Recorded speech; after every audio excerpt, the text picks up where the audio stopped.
தமிழ்நாட்டில் வாக்குப்பதிவு இயந்திரங்கள் சரிபார்ப்பு பணிகள் இன்று முதல் தொடங்கியிருக்கின்றன. சென்னை சிந்தாதிரிப்பேட்டையில் மாவட்ட தேர்தல் அலுவலர் குமரகுருபரன் இயந்திரங்களை ஆய்வு செய்து வருகிறார். இது பற்றிய கூடுதல் விவரங்களை நேரலையில் வழங்குவதற்காக நமது செய்தியாளர் அன்புச்செல்வன் இணைகிறார். அன்புச்செல்வன், இன்று தொடங்கக்கூடிய இந்த பணிகள் அப்படின்றது இன்னும் எத்தனை நாட்களுக்கு நீடிக்கும்? விவரம் என்ன? 2026ஆம் ஆண்டுக்கான சட்டசபை தேர்தலுக்கான பணிகளை இந்திய தேர்தல் ஆணையம் தொடங்கிவிட்டது என்று சொல்லலாம். குறிப்பாக தேர்தல் பணிகளுக்கான அலுவலர்கள் நியமிக்கப்பட்டு அதற்கான அரசாணை வெளியிடப்பட்டிருக்கிறது. இதைத் தொடர்ந்து வாக்காளர் பட்டியலை இறுதி செய்வதற்காக SIR பணிகளும் நடைபெற்றுக் கொண்டிருக்கிறது. மற்றொரு புறம் மின்னணு வாக்குப்பதிவு இயந்திரங்களை முதல் கட்டமாக பரிசோதிக்கக்கூடிய பணிகள் என்பது இன்று தொடங்குகிறது. இதற்கான ஏற்பாடுகளை இந்திய தேர்தல் ஆணையம் செய்திருக்கிறது.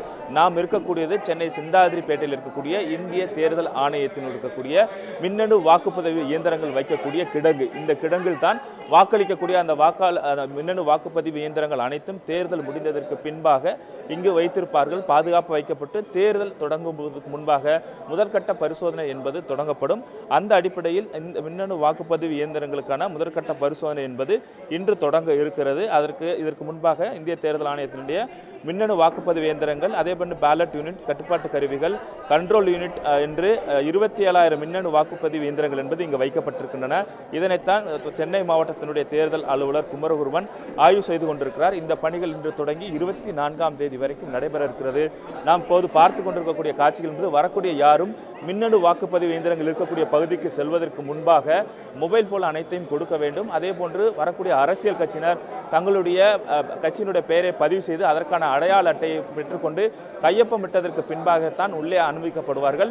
மேலும் இந்த மின்னணு வாக்குப்பதிவு இயந்திரங்கள் செய்யக்கூடிய அனைத்து விதமான பணிகளை மேற்கொள்ளக்கூடியவர்களும் இப்போ வரக்கூடியவர்களுக்கு அடையாள அட்டை வழங்கப்பட்டே உள்ளே அனுமதிக்கப்படுகிறார்கள். இந்த இயந்திரங்களை பரிசோதிப்பதற்காக பெல்லை சேர்ந்த திருச்சியிலிருந்து பொறியாளர்களும் வந்திருக்கிறார்கள். அவர்களும் பரிசோதனை செய்து அதற்கான அடையாள அட்டை பெற்றதற்கு பின்பாகவே உள்ளே செல்லக்கூடிய காட்சியில் இருக்கலாம்.